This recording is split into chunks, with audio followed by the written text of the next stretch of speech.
네, 강의 시작할까요? 교수님,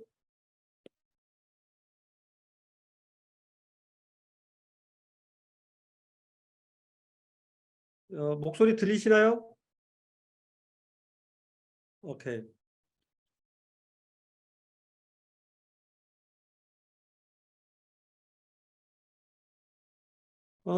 원래 위험 서비스 조산구입니다. 네.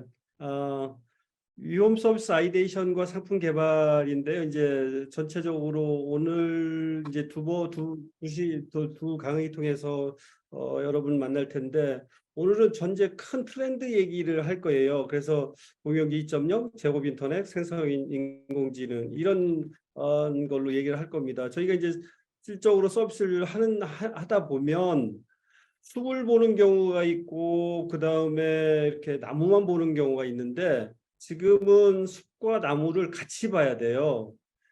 그래서 트렌드를 전체 방향이나 이런 측면에 트렌드를 봐야 되는 측면에서 오늘 얘기를 큰 흐름을 얘기할 거고 그 다음번에는 시끄러워서 적으로 중간에 탈주될 네네, 목소리 좋습니다. 다음 시간에는 실질적으로 위험 관련해서 공유 숙박의 디테일한 내용, 그다음에 서비스 마케팅 이렇게 접근을 할 겁니다.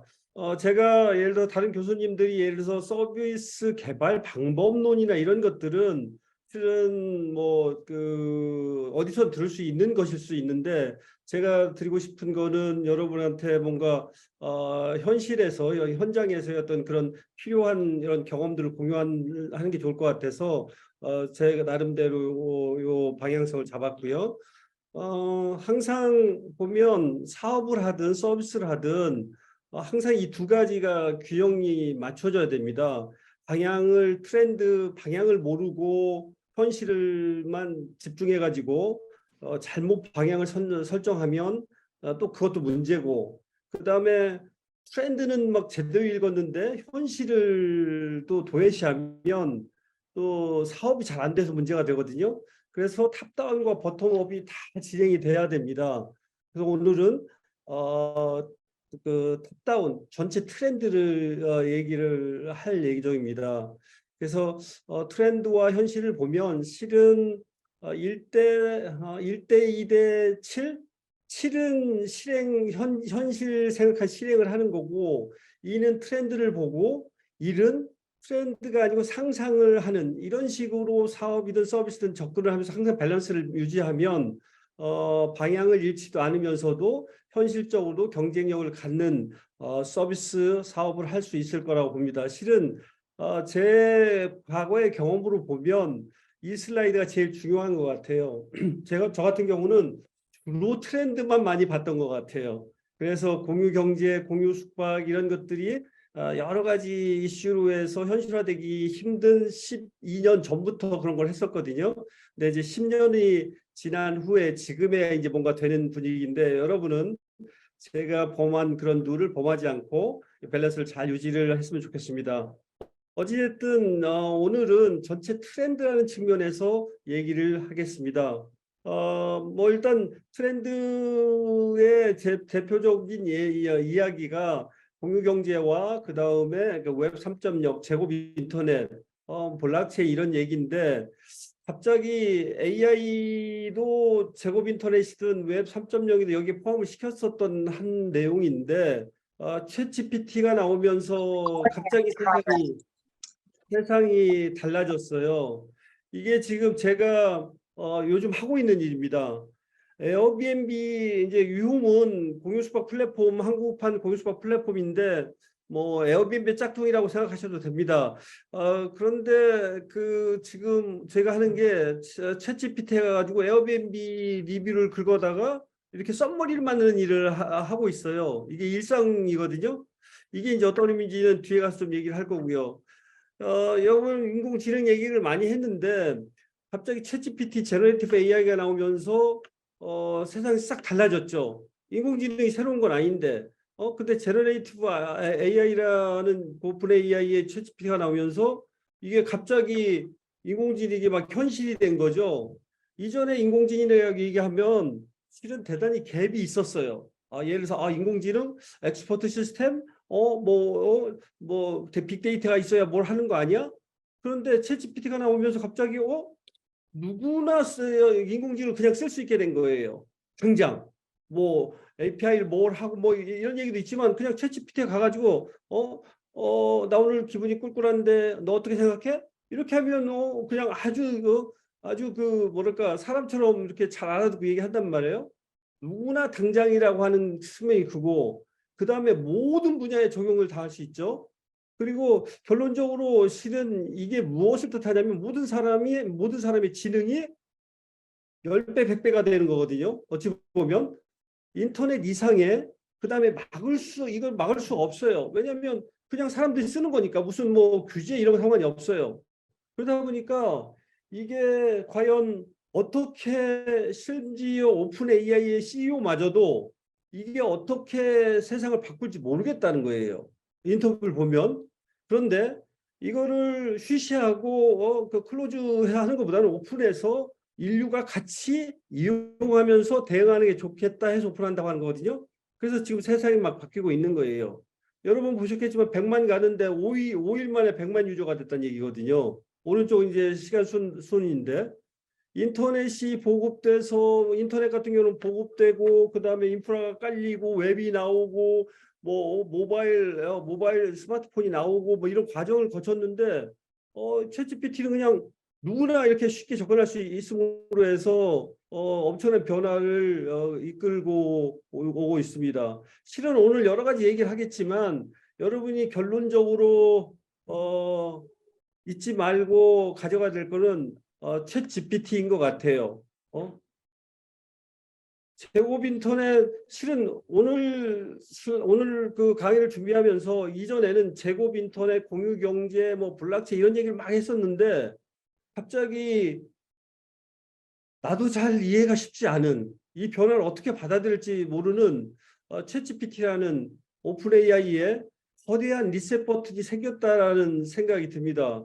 그래서 이런 어떤 그 새로운 서비스 뭔가 할 때는 이런 변화를 기회로 삼아야 되는데 당장 앞에서 위홈이 활용한 얘기했잖아요. 공유 숙박은 대단히 이제 어려운 게 잘 모르는 사람들이 표준화되지 않은 숙소를 거래하고 같이 머무는 거예요. 그러다 보니까 리뷰가 대단히 중요합니다. 그래서 공유 숙박의 신뢰의 기반이 리뷰예요. 그런데 에어비앤비는 이미 그 이쪽 시장을 다 가져간 그 회사니까 리뷰도 많고 뭐 이런데 위험은 회사도 작고 리뷰도 많지 않고 이래서 이 리뷰 확보가 대단히 어려워서 쉽지 않았는데 그래서 가장 큰 단점이 리뷰가 없다는 거였어요. 그런데 갑자기 챗 GPT가 나오면서 어떻게 달라졌냐면 에어비앤비에 있는 리뷰들 쭉 긁어다가 챗 GPT한테 넣으면서 뭐라고 하냐면 밤의 숙소 리뷰를 5문장으로 종합해주고 5개의 태그를 추천해 주세요. 그리고 5개 태그별 이모티콘을 하나씩 보여주세요. 딱 이렇게 하니까 네, 잘 들리시나요? 네, 갑자기 최대의 단점이 장점이 된 거예요. 없던 리뷰를 만들어주기도 하고 그 다음에 이전에 에어비앤비에 있는 리뷰를 정리해가지고 보여줄 뿐만 아니고 이모티콘과 해시태그까지 보여주니까 자 이런 어떤 그 자기가 그냥 뭐 사고로 딱 파는 게 아니고 이러한 새로운 툴 변화를 이용하는 게 서비스 개발이나 사업한테 대단히 중요해요. 그러면 챗GPT, 오픈AI 챗GPT가 이런 큰 변화라고 하면 여러분이 어떤 서비스, 어떤 프로젝트를 진행하는 데 있어서 모든 접근의 출구는, 접근의 문은, 오픈도어는 지금 현재는 챗GPT, AI를 통해서 진행돼야 된다는 것이 제 생각입니다. 그래서 오늘 여러 가지 얘기를 할 거예요. 공유경제 얘기도 하고 할 텐데 그러한 어떤 그 접근 방법을 생성형 인공지능이라는 어떤 색안경을 끼고 다시 재해석하는 접근으로 봤으면 좋겠습니다. 이게 이제 인공지능에 대한 얘기고 그다음에 이제 최근에 여러분이 이제 들었던 빅 뉴스 몇 가지 그 흐름에 있어서 뉴스가 테라와 루나, 물론 작년 9월 이때 얘기인데 작년 얘기지만 테라 루나 얘기를 왜 하고 싶냐면 갑자기 몇십 조 몇십 조가 싹 사라진 사건이에요. 갑자기 이런 현상이 이전에 없었었어요. 있을 수도 없었죠. 일단은 이런 현상이 있었고, 그다음에 이제 웹 3.0이니 저는 제곱 인터넷이라고 얘기하는데 지금 비트코인이 3,700만 원 이렇게 가잖아요. 근데 비트코인은 왜 서바이브 했는데 테라와 루나는 왜 죽었을까? 왜 이런 일이 벌어지고 있을까? 이 얘기는 여기에서 뭐 사기가 되고 뭐가 된 얘기를 하고 싶은 게 아니고 어찌됐든 이런 어떤 이전에 있을 수 없었던 일들이 벌어지고 있다는 거예요. 그 이면에 있는 블록체인 암호화폐가 그만큼 뭐 노이즈는 있지만 중요하다는 말씀을 드리고 싶고, 그 다음에 이제 공유경제 회사니 아니냐 얘기할 필요 없이 당근 마켓이 최고의 공유경제 모델입니다. 그 가장 중요한 게 소비도 가치의 그 공급도 시민들이 하는 거죠. 그래서 사회적으로도 쓰레기가 될 것들이 재활용되고, 그 다음에 그 코로나 상황에서 쓸데없는 물건들 그냥 버리자니 아깝고 상실감이 있는데 싸게 팔아서 상실감도 갖지 않으면서도 돈도 버는, 그리고 공간도 확보하는, 그리고 이제 경기가 안 좋은 상태에서 예를 들어서 어느 정도의 어떤 소비 생활을 할 수 있는 이런 어떤 그 커다란 새로운 변화들이 있는 겁니다. 그리고 위홈이라고 하는 작은 회사가 에어비앤비라는 회사와 거대하게 싸우면서 공유숙박을 넘어서 거주도 서비스라는 어떤 이런 말도 안 되는 옛날 관점에서 보면 이런 것들을 하고 있는 현상들이 벌어지고 있는 거예요. 그러니까 이런 현상들이 겉으로 드러나는데 이것들이 무엇이냐? 결국에는 뭐 웹 3.0, 웹 제곱 인터넷, 공유 경제 이런 얘기거든요. 근데 이제 웹 3.0이나 제곱 인터넷에 그 AI를 포함시켰는데 갑자기 챗GPT가 나오면서 이제 생성형 AI에 대해서 이제 강조를 앞에 했던 얘기예요. 자, 그러면 이런 어떤 이상한 일들, 겉으로 일어난 일들이 과연 거품이냐, 아니면 거대한 변화의 전조이냐? 저는 거대한 변화의 전조로 보는 거죠. 인터넷이 처음 나왔을 때 1990년 말에 버블 얘기했죠. 근데 지금 현재 뭐 나스닥이든 전체 그 주가 세계를 리딩하는 회사들은 다 인터넷 회사들이에요. 그리고 그때 거품이라고 얘기했지만 지금 봐서 거품이 아니었고, 지금 현재의 블록체인이든 아니면 그 생성형 AI든 그만큼 난리인 것은 그만큼 큰 변화가 앞에 있다는 얘기죠. 다만 아까 앞에서 말씀드린 것처럼 이걸 너무 빠르게 받아들이거나 이렇게 했다가는 그 거품에 휩쓸릴 리가 있으니까 관심은 갖되 휩쓸리지 않고 현실적으로 받아들일 수 있도록 트렌드와 현실을 잘 조화를 이루어서 접근해야 된다는 얘기입니다. 어찌됐든 지금의 변화는 엄청난 그 황금의 기회입니다. 그런데 조금 이전하고 좀 달리 봐야 되는 건 뭐냐면, 이전에는 돈이 중요하고 이랬지만 ESG라고 해서 내가 중심이긴 하지만 이 어떤 가치를 만드는 데 있어서는 사회적 가치와 환경적 가치, 이런 내용들이 되게 중요하다라는 그런 포인트를 하나 얘기하고 싶어서 중심에 미가 실은 거꾸로 보면 또 위거든요. 그런 측면을 말씀드린 거고, 이 변화에 내가 뭔가를 뭔가를 하겠다는 절실함이 있어야 되고, 여기에 실행이 붙어서 기회가 될 수 있다는 겁니다. 그 트렌드 보고 그냥 있으면 절대 안 된다는 얘기예요. 그리고 이제 이건 이제 서비스 개발의 방법론인데, 이전에 대표적으로 서비스 개발은 뭐 시장 조사하고 뭐 설계하고 뭐 디자인하고 개발하고 이렇게 됐잖아요. 워터폴 모델이라고.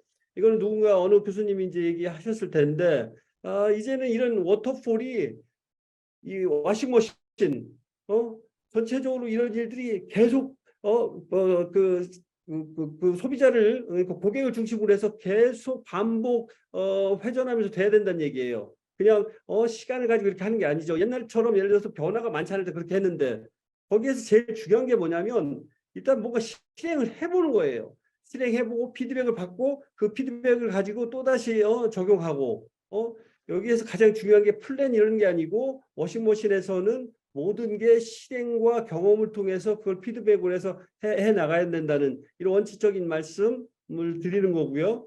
그 다음에 서비스 개발 이렇게 막 할 때 기존에 나와 있는 서비스도 제대로 안 써보고 백날 해봤자예요. 일단은 저희가 이제 공유 위험을 할 때 제일 먼저 해야 되는 건 뭐냐? 현재까지 나와 있는 공유 숙박에 관련된 앱들을 다 써보고 벤치마킹을 다 하는 거예요. 우리의 시작점은 뭐예요? 기존에 연계되어 있는 서비스, 프로젝트들의 모든 것 장단점을 합쳐서 출발선으로 잡아야 됩니다. 거기서부터 발전을 하는 거예요. 그러니까 거기까지 출발할 때까지는 카피하는 것을 뭐 부끄러워 할 필요가 없어요. 출발점이니까. 그래서 많이 써보라는 얘기 하고 싶고요. 그 다음에 글로벌, 지금은 글로벌과 로컬이 그 구분이 없습니다. 그래서 글로벌 마인드와 로컬 마인드를 같이 가져야 된다는 것. 그러니까 지금 말씀드린 건 뭐냐면 서비스든 사업이든 기본적인 마인셋에 대해 중요한 마인셋 몇 가지를 말씀드린 거예요. 전체는 아니지만. 그 다음에 뭐 플래닝하고 제일 중요하지만 결론은 실행이에요. 그러니까 그리고 실행하면서도 세상이 바뀌는 상황이잖아요. 러닝 바이 두잉을 하실 수 있어야 됩니다. 그러니까 프로타입 만들고 그다음에 프로타입 만든 다음에 러닝 해가지고 또 뭐 다른 그 아이디어 집어넣고 배우는 거 다시 모아서 다시 만들고 러닝 바이 두잉이라는 걸 대단히 중요하다는 말씀 드리고 싶고요. 플래닝 하면서 실행하는 겁니다. 그리고 중요한 또 한 것 중에 하나가 나 대학생, 나이 어려, 경험이 없어. 실은 그러한 그 헝거, 그러한 부족함이 오히려 큰 재산일 수 있어요. 등 따수고 배부르면 움직이지 않습니다. 그런데 옛날에는 그런 걸 뭐 움직인다고 해서 뭔가 이렇게 얻을 수 있는 툴이나 이런 것들이 많지 않았는데 지금은 뭐가 없잖아요. 없으면 더 돌아다니게 돼 있어요. 더 돌아다니다 보면 최근에 뭐 챗GPT 포함해가지고 이런 다양한 새로운 툴과 어떤 그런 것들이 있어요. 그래서 이 배고픔, 부족함이 오히려 여러분에게는 큰 재산이 될 수 있다라는 그런 어떤 말씀을 드리고 싶습니다. 그래서 오늘 이제 앞에서 공유 뭐 그 챗GPT 얘기도 했지만 그런 어떤 큰 변화가 새로 왔다고 생각을 전제해 놓고 오늘 제가 말씀드릴 것은 공유 경제와 제곱 인터넷 그다음에 이제 다음 시간에 얘기할 공유 숙박에 대한 약간의 아웃라인 정도를 얘기를 할 겁니다. 내용이 좀 많아서 집중하기가 쉽지 않을 수 있습니다만 어찌됐든 오늘 몇 가지 키워드를 인지하고 웹에 가면 여러분이 다 파악할 수 있는 내용이거든요. 그러면 이제 공유경제, 실은 공유경제인데 가장 공유되지 않는 게 공유경제 개념이라고 하거든요. 제가 간단하게 정리해드리면 시민 중심의 경제예요. 정보 인터넷이 나오기 전에 시민들은 단순하게 정보의 소비자였어요. 그러다가 블로깅 하더니 지금은 실은 미디어가 될 정도로 사람들의 엄청나게 파워가 커졌잖아요. 그런데 오프라인에서 경제에서 우리가 기존에 단순한 소비자였던 사람들이 갑자기 경제적 가치를 만들어내기 시작했어요. 경제적 가치를 만들어내는데 가장 쉬운 방법은 뭐냐면 내가 가지고 있는 유유자원을 공유하는 거예요. 그렇게 공유경제가 시작했지만 공유경제는 거기에서 머무는 게 아니고 더 계속 발전을 해서 결국에는 온라인에서 정보 소비자가 정보의 생산자가 된 것처럼 경제에서 경제의 경제가치 소비자가 생산자가 되는 게 공유경제입니다.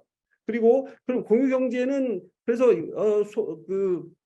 협의의 공유경제는 처음에 시작한 공유경제, 리소스 유휴자원을 공유하는 거고 지금의 경우에는 시민 중심의 경제이고 공유경제 2.0은 뭐냐면 코로나를 거치면서 공유 경제가 그동안 경제적 가치에 주로 이제 강조를 했다고 하면 코로나를 거치면서 사람들의 인식이 바뀌면서 ESG 얘기가 나왔고 그러면서 경제적 가치만큼이나 사회적 가치와 환경적 가치가 중요하다고 하는 인식이 포함된 게 공유경제 2.0이에요. 그리고 공유경제 2.0에서는 또 한 가지 공유경제 시민 중심의 경제라고 하면서 시민 중심의 경제라고 하는데 실은 나중에 보니까 공유경제 쪽에 그 플레이어는 플랫폼이에요. 플랫폼이 그 가치를 독점하는 거예요. 그거 페어하지 않다, 맞지 않다. 그래서 이제 공유경제 2.0에서는 좀 더 이 플랫폼의 플랫폼의 조합주의, 페어니스가 강조된 이 두 가지가 강조된 공유경제 2.0입니다. 그래서 지금 말씀드리는 거는 이제 지금부터 말씀드릴 거는 이러한 내용들을 보강하는 개념들입니다. 그래서 쭉쭉 넘어가겠습니다. 뭐 지금은 공유경제 제가 이제 공유경제협회에서 이제 서빙을 봉사를 하고 있는데 지금은 뭐 예를 들어서 당근마켓 공유경제라고 정의하든 안 하든 상관없이 예를 들어서 뭐 공유 오피스, 공유 숙박, 그다음에 공유 차량 거의 모든 잘 나가는 서비스들이 공유라는 개념을 가지고 있습니다. 그래서 여러분이 새로운 서비스를 만드는 데 있어서 이 공유 경제의 개념을 꼭 집어 넣어야 될 거예요. 그래서 말씀드린 것처럼 공유 경제는 시민 중심의 경제다. 그리고 용어가 어떻게든 미래 경제고 흐름이다라는 말씀드리고 싶고 기존에는 기업 중심의 소유 중심이었다면 기업 중심에서 시민 중심의 새로운 경제 모델이 공유 경제인 거고요. 또 소유라는 게 예를 들어 자동차를 내가 하나 가지고 있어. 그런데 내가 차를 실제로 끌고 다니는 거는 전체의 5%가 안 돼요. 그러면서 이제 뭐 그 감가상각이 일어나고 주차해 놓고 이렇게 하니까 실은 되게 그 효율적인 경제가 아닌데 필요할 때 소유하는 것, 내가 필요할 때 누리고자 할 때 소유하는 게 스마트한 소유 아니에요? 공유경제 다르게 얘기하면 실은 스마트한 소유인 겁니다. 근데 이전에는 이렇게 공유할 수 있는 플랫폼이나 이런 것들이 안 됐다면 지금 이제 기술이나 이런 것들이 발달해서 가능하게 된 거고요. 공유경제를 그러면 이제 공유경제는 공산주의 얘기 냄새가 난다고 얘기하는데 실은 제르미 비킨이 정의한 것처럼 공유경제는 자본주의의 발전된 형태예요. 그래서 공유경제를 다르게 얘기하면 자본주의의 아들이라고 얘기하는데 제가 볼 때는 딸인 것 같아요. 그래서 그 생산성을 강조하고 효율성을 강조하는 자본주의의 근간에 극단적인 어떤 효율적인 경제가 공유 경제라는 말씀을 드리고 싶고 정의에 있어서 기업 중심의 경제가 이제 시민 중심으로 옮아가는 그런데 시민 중심으로 완전히 옮아가는 게 아니고 기업은 기업 나름대로의 어떤 경제적 가치를 만들어낸다고 하면 시민이 새로운 축으로 추가된 걸로 보시면 될 것 같습니다. 그래서 뭐 앞에서 말씀드린 것처럼 온라인에서 정보를 소비하던 시민들이 공유를 통해서 가치를 생산하는 정보 생산하는 것처럼 오프라인에 생산하는 식으로 바뀐 인터넷 경제라는 거고요. 여러분 아마 요즘 경제 얘기를 되게 많이 해요. 공유 경제 뭐 그다음에 빅 이코노미, 구독 경제 이런 얘기를 하는데 이론적으로 제가 정리한 내용이에요. 공유 경제는 공급과 소비가 있어요. 소비는 필요할 때 필요한 그 서비스를 사용하는 온 디맨드 경제고 온 디맨드인데 매달 정기적으로 계속 뭔가를 신청해서 쓴다고 하면 온 디맨드의 특수한 형태가 구독 경제예요. 그리고 공급 쪽에서는 공급 쪽에 이코노미라고 하는 건 뭐냐면 일반인 그 사람들이 필요할 때마다 그 경제 활동을 하는 그런 측면에서 그 일거리 경제, 기이코노미라는 얘기가 나오는 거거든요. 그래서 이런 걸 정리를 해드리는 내용이고 그리고 이제 공유 경제가 뜰 수밖에 없는 게 사람들이 본질적인 가치 추정을 왜 드릴을 사죠? 드릴을 장식하려고 사는 게 아니잖아요. 궁극적으로 구멍을 뚫기 위해서 드릴을 사는 건데 만약에 내가 구멍을 몇 센치의 구멍을 뚫든 필요할 때만 드릴을 빌릴 수 있다고 하면 드릴을 사지 않겠죠. 그렇기 때문에 이런 어떤 이런 그 본질적인 가치 이런 것들이 중요하시면서 자연스럽게 공유경제가 뜰 수밖에 없다는 것. 그다음에 다양한 소비 욕구. 예를 들어서 뭐 기존에 호텔, 모텔, 펜션만 갔다고 하면 좀 더 특이한 내 필요할 때만 어떤 때는 어떻게 럭셔리한 주택에서 자고도 싶고 어떤 때는 뭐 갤러리에서도 자고 이럴 수 있잖아요. 이런 그 다양한 소비 욕구를 기존의 시스템으로는 도저히 이렇게 다 감당할 수가 없어요.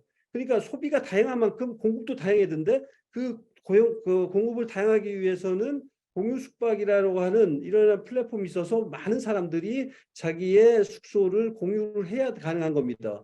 택시, 운송 쪽 모빌리티도 마찬가지고요. 그리고 이제 1인 가구가 늘어나기도 하고 이러면서 이게 공간은 좁고 이러다 보니까 좀 더 편리하게 삶을 누리고자 하는 크라우드 라이프 스타일이 새로운 라이프 스타일을 뜨는 거거든요. 그러니까 필요할 때만 갖다 쓰면 됐지 집에다가 사놓고 쟁여놓고 이렇게 할 필요가 없잖아요. 예를 들어서 4인 가구에 뭐그 4인 가구나 여러 명이 그 같이 산다고 하면 여러 명이 쓸 수 있는 가능성이 많기 때문에 그 자전거를 하나 사다 놔도요. 내가 가끔 쓴다고 하면 그럴 필요가 없기 때문에 이러한 어떤 라이프 스타일의 변화에 있어서도 이 흐름하고 마찬가지로 흐름이 따라가는 거고요.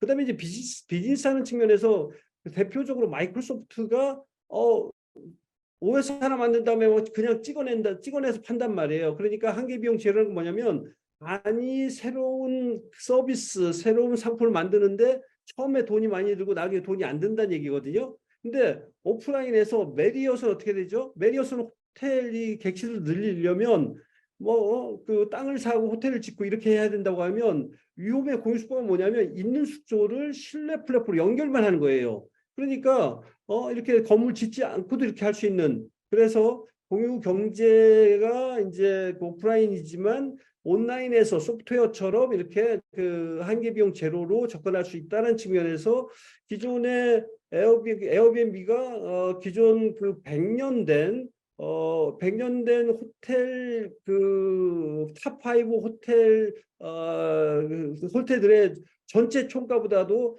그 밸류가 올라가게 된 이유가 그런 데 있는 겁니다. 그러니까 비즈니스가 다른 거예요. 그러면 여러분이 지금 새로운 비즈니스 목을 한다고 하면 이런 어떤 와해적인 새로운 게임을 해야 되기 때문에 공유경제를 알아야 된다는 얘기고 전체적으로 이제 자본 이게 1차 산업 뭐 2차, 4차, 4차 산업 이런 얘기하는데 그동안에 4차 산업혁명 얘기할 때는 자본주의라는 경제 모델 하에서만 해석했는데 이 시민 중심의 공유경제라고 봤을 때는 이런 산업혁명과 경제 모델 자체가 같이 변하면서 훨씬 더 큰 변화를 파악하고 기회로 삼을 수 있다는 측면에서 말씀드리는 겁니다.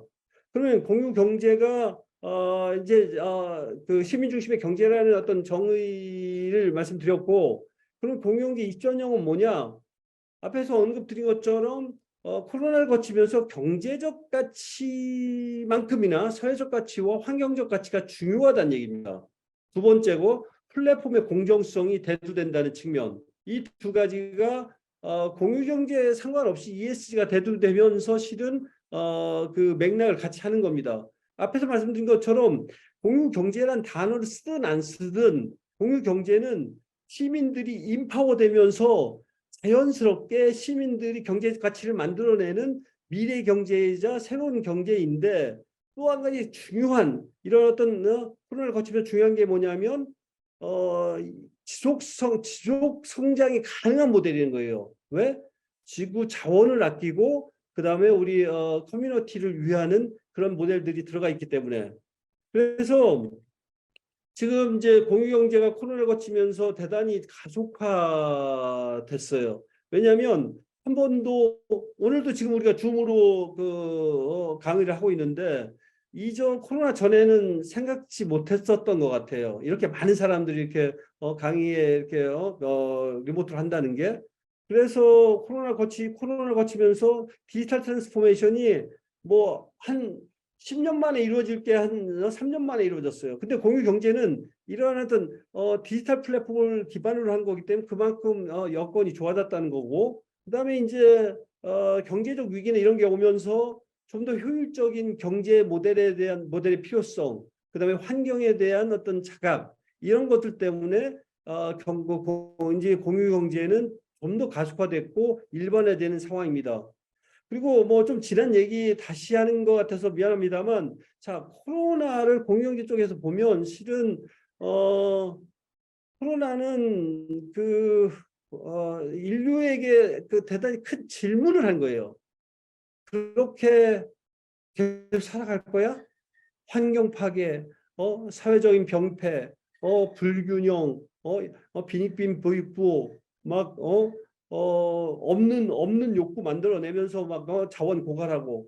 그런데, 그렇게 보니까 공유 경제가 이 코로나가 인류에 던진 질문에 대한 답인 것 같아요. 즉, 인류 생존과 지속 성장을 가능하게 할 수 있는 모델이기 때문입니다. 왜 그런지에 대한 얘기를 간단하게 말씀드리면, 지금 우리의 그 자본주의의 그 소비 행태는 지구가 세계에 있는 것처럼 과잉 소비하고 있습니다. 경제 시스템이 그렇고 생활 방식이 그래요. 더 이상 견딜 수가 없는 상황이에요. 근데 코로나가 생기면서 환경이 좋아지고 뭐 여러 가지 이런 일들이 있었단 말이에요. 아픈 이유는 코로나가 있었던 거는 그만큼 뭐 속으로 뭔가 문제가 있다라는 거예요. 경제 제도는 어때요? 어떤 사람들은 너무 비만해서 죽어가고 그러면서 굶어 죽는 사람이 있어요. 이게 경제 시스템인가요? 저 정치 시스템의 문제라고 얘기도 합니다. 치열한 경쟁력과 공동체가 파괴되고 있고요. 환경적으로, 그 다음에 사회적으로, 그 다음에 경제적으로. 과거의 히스토리를 보면 이 팬데믹은 또 온다는 거예요. 근본적인 일어나는 환경적, 사회적, 경제적 병폐를 해결하지 않으면 이 아픈 근본적인 원인을 치료를 해야 된다는 거예요. 그래서 지금 현재의 경제 모델로는 안 된다는 거예요. 사회적 가치, 환경적 가치도 경제 가치만큼 중요하게 다루는 새로운 경제 모델이 필요하다고 사람들이 많이 얘기를 하는데, 많이 그런 모델이 필요하다고 하지만 구체적으로 어떤 모델이 어떻게 돼야 되라고 얘기하는 거는 현재까지는 저는 공유경제 2.0이 최고인 것 같아요. 뭐 순환경제 이런 얘기하고 뭐 ESG도 얘기하지만 기존의 자본주의 그 시스템으로는 감당이 힘듭니다. 그래서 이런 큰 거대한 어떤 지구적 차원에서도 공유경제는 갈 수밖에 없는 것이다라는 말씀 드리고 싶고요. 그래서 이제 인류 생활 지속적으로 위한 경제 모델이면서도 중요한 게 생활 방식이에요. 왜? 시민 중심으로 이끌어가는 거기 때문에 생활이 경제인 거예요. 모델이 만들어지고 시민들한테 파급될 때가 시간이 필요한 게 아닙니다.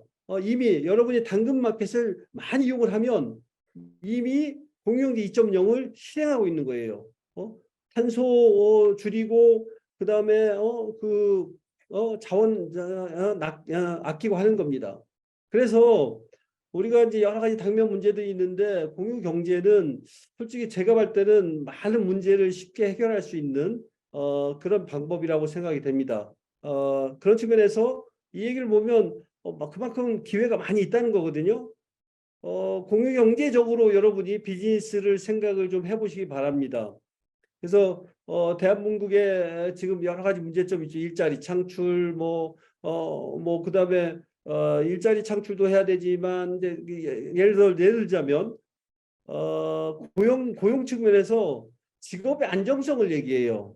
한쪽에서는 노동의 유연성을 얘기해요. 한쪽에 성장 얘기하고 한쪽 분배 얘기하고 이게 갈등을 어떻게 해결할 수가 없잖아요. 이 갈등을 예를 들어서 직업의 안정성을 하려면 쉽게 해고하지 말아야 돼요. 그런데 혁신에 의해서 일자리가 많으면 내가 당장 직업을 잃어도 옆에 가면 더 좋은 직업이 있을 수 있는 어떤 그 경제 규모가 커지면 그러면 노동 유연성과 직업 안정성을 다 해결할 수 있어요. 이런 어떤 혁신을 통한 도약이 가능한 것이 공유 경제입니다. 그래서 우리가 당면한 다양한 문제점들, 이런 문제점들을 어쩌면 어떤 모든 것도 풀 수 있는 그것도 친환경적으로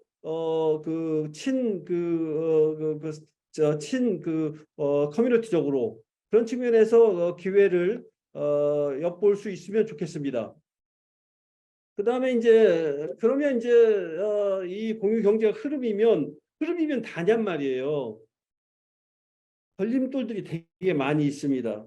이런 걸림돌들이 있는데 여러분한테 말씀드리고 싶은 거는 비즈니스를 할 때 절대 이런 어떤 규제나 갈등이 있는 쪽은 접근을 안 했으면 좋겠어요. 제가 12년 전에 2012년도에 공유 숙박 플랫폼을 할 때 상식적으로 그 당시 있었던 외국인 관광 도시 민박업이 내국인 숙박을 불가능하게 하고 있거든요. 근데 그런 것들이 쉽게 바뀔 줄 알았는데 바뀌지 않았어요. 그래서 이 공유 경제가 흐름이고 하더라도 이런 어떤 그 갈등의 냄새가 나거나 아니면 이런 어떤 규제가 있다고 하면 가능하면 접근 안 했으면 좋겠어요. 예를 들어서 공유 경제 쪽에서 공유 숙박은 이런 어떤 규제 때문에 규제 샌드박스 통해서 우리가 이제 지금은 내외국인 합법적으로 할 수 있는 그 어떤 라이선스 받을 때까지 엄청난 시간이 걸렸지만 공유경제 쪽에서 그런 법적인 이슈가 없었던 그것 중에 하나가 공유 오피스예요. 지금 여러분 공유 오피스 패스트 5든 뭐 저희가 있는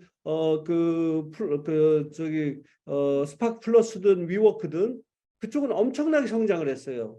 그런데 공유 숙박 쪽은 물론 에어비앤비라는 플랫폼이 엄청나게 그 한국의 법을 따르지 않고 그냥 성장하고 있지만 대단히 문제가 있고 한국의 로컬 플랫폼인 위홈은 이제야 규제 샌드박스를 가지고 뭔가를 해볼 수 있는 거거든요. 그런 측면에서 어떤 기회 요소가 있다고 하지만 보지 말고 그 이면에 규제가 있는지 갈등 요소가 있는지 그래서 가능하면 그런 것들이 있는 것은 하지 말라는 말씀하면서 제가 이제 그 규제 얘기나 이런 얘기를 조금 더 하겠습니다.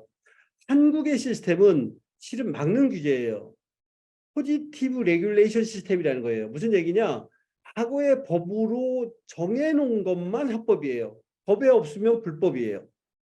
그래서 새로운 것들이 막 밀려올 때 그 밀려오는 것들의 어떤 과거 경험으로는 도저히 대응 안 되는 이런 것들을 이렇게 막고 있어서 우리 미래가 상당히 좀 암울한데 이런 어떤 포지티브 레귤레이션 시스템이 네거티브 레귤레이션 시스템, 여는 규제 시스템으로 대전환이 돼야 되는데 사회적인 시스템의 문제이기 때문에 쉽지 않은 거예요. 그러니까 사람은 크고 있는데 과거의 옷을 그냥 입으라는 격이거든요. 그래서 이제 위협이 대단히 어려웠었다는 경험을 말씀드린 거고, 다만 이런 어떤 것들을 숨통을 트는 어떤 것들이 이제 규제 샌드박스 이런 것들이 있어서 저희가 지금은 이제 그걸 받아가지고 하고 있지만 어쨌든 한국에 이런 한계가 있으니 가능하면 규제가 있는 걸 하지 말라고 말씀드리고 싶고, 갈등도 갈등이 합리적인 갈등이 아니에요. 왜냐하면 기존의 그 기득권을 가지고 있는 쪽에서는 어떻게든 이걸 유지하려고 한단 말이에요. 그래서 갈등이 대두될 수 있는 것들은 가능하지 말라는 것. 그다음에 이제 이 두 가지가 큰 문제인데 이제 이런 어떤 그 측면에서 지금 공유경제 2.0 측면에서 이제 대두되는 것 중에 하나가 플랫폼의 독점 문제예요. 특히나 공유경제는 시민중심의 경제라고 하는데 이 말씀을 드리는 거는 자연스럽게 이제 웹 3.0 그다음에 이제 블록체인 얘기를 하려고 하는데 여기까지 요 플랫폼에 대한 얘기까지 하고 쉬도록 하겠습니다. 지금 2시 42분이니까요. 실은 현재 자본주의는 이 독점 플랫폼 처음에 무료로 막 주다가 그래가지고 시장을 독점하면 그 다음부터는 이제 핏바람 뭐 빨대 꼽는 그런 전형적인 모델이에요. 예를 들어서 지금 뭐 배달의 민족이나 이런 어떤 그런 데들 뭐라고 얘기할 수가 없습니다. 왜? 구조적으로 그렇게 돼 있어요. 그런데 이제 공유경제가 왜 문제가 되냐면 다른 데하고 다르게 공유경제 시민 중심의 경제라며 그러면 그만큼 페어니시가 중요하단 말이에요. 지금 에어비앤비를 보면 호스트와 게스트들이 주로 가치를 만드는데 기여를 에어비앤비도 나름대로 하고 있죠. 하지만 잔치를 벌리는 거는 파운더들하고 투자자들이에요. 뭔가 맞지 않잖아요. 이렇게 진행돼서는 공유경제가 아무리 흐름이라고 하지만 이게 제대로 진행될 수 없다라는 게 그 문제의 시발입니다. 그래서 이런 문제를 해결하기 위해서 한 측면에서 수요 창출하고 효율이 있고 다른 측면으로 공익가치라는 측면에서 플랫폼 코퍼레티즘 코퍼레이티브 플랫폼 이런 관점에서 다 다양한 형태의 이런 플랫폼들이 나오고 있는데 이게 참 쉽지 않아요. 저희가 공유하기 2.0에서 공정성에서 위험에서 기여한 만큼 같이 공유하겠다고 하는 이런 생각을 가지고 있는데 기존의 시스템으로는 대단히 이게 쉽지 않은 얘기입니다.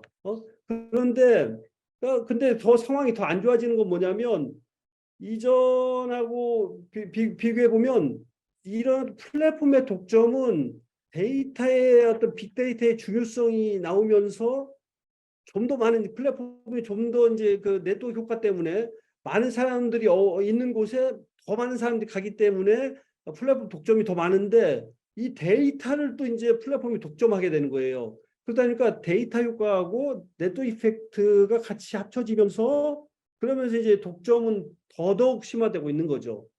이 상황을 그러니까 공정하게 가야 된다고 하는데 상황은 더 나빠지는 거예요. 그래서 해법이 없었단 말이에요.